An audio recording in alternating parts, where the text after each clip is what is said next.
दादा बड़ा बेकार केहू का बच्चा बिछावे नया कंपोजिशन कि केहू को हका जमावे तो केहू खोखला सजा जमावा ए चाचा हे समये के दोस्त बा चलो ले जाओ मत लेटिए अश्लील होता है। अश्लील होगा नहीं आज तो मैं मन छोड़ के चला जाऊंगा एकदम अश्लील हो रहा है, आपको जाना पड़ेगा। कि केहू का बच्चा बिछावे हाँ गमछा उठा लीजिए, नहीं सोएगी।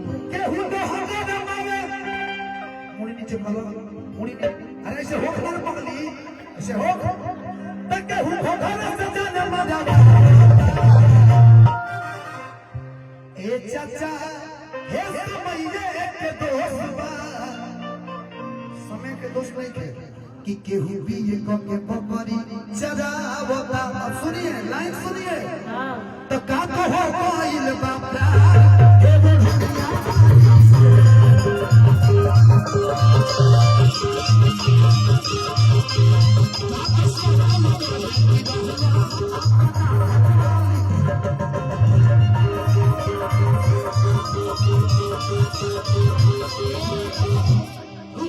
आप लोग फोकस कीजिएगा, फोकस कीजिएगा।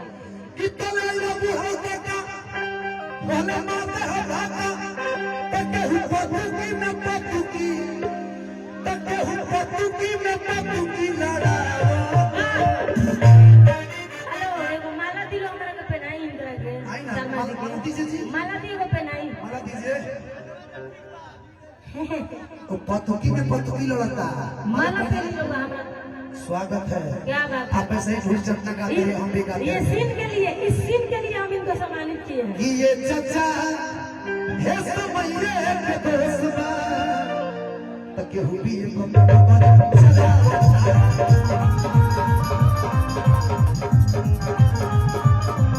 आज देवला भी जाता आज भरे भील का होड़ी जानी छिदा क्या बात है। ए राजा राजा राजा तोरे जम समाजा उठालो पानी तोरा भलाई सुधारा।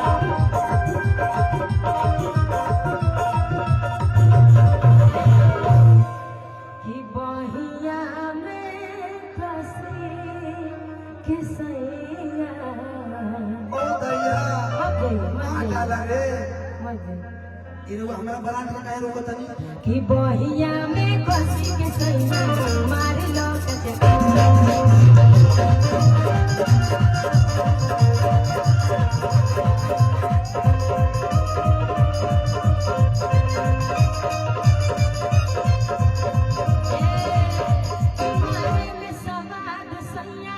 सुखी सुखी भइल डोरा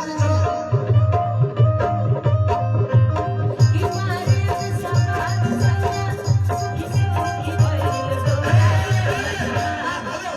अरे इधर मत इधर आइए जानते नहीं को रोए खाने को कलाकार वाली हाँ के नाम कौन करना बताओ। को रानी अच्छा जानते नहीं कौन करना पहले वाली है अच्छा अच्छा अच्छा बहन है बहिन है। की हल्दी चुकी चीज पर तू करे लखमांड जोरे बोलो मन आग लग जाता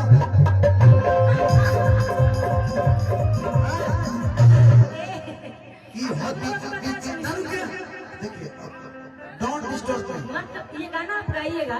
जब हम छीत गाना गाए थे ना तो जिसकी बहन ये गाना गाई है वो इंसान बड़ा बड़ा पोस्ट डाल रहा था कि नेहा राज के साथ क्या शुरू करना चाहिए, ये सिंगर क्या समाज में गाने लायक है।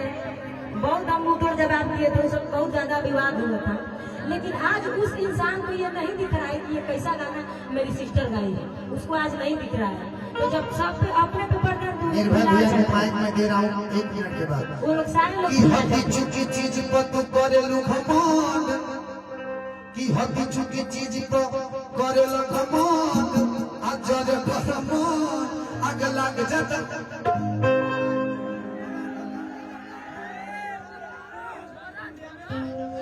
ना अरे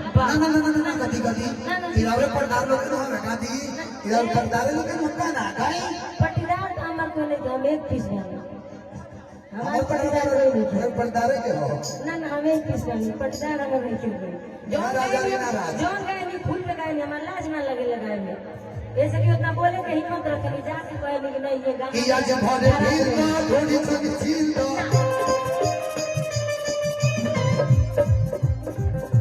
मैं भाई गिरे नो दहिया के बड़ा खबर बड़ा जा भाई गिरे नो दहिया के बड़ा खबर बड़ा जा भाई बादल भाई बादल नदिया रे भोरे तो मैया रे मैया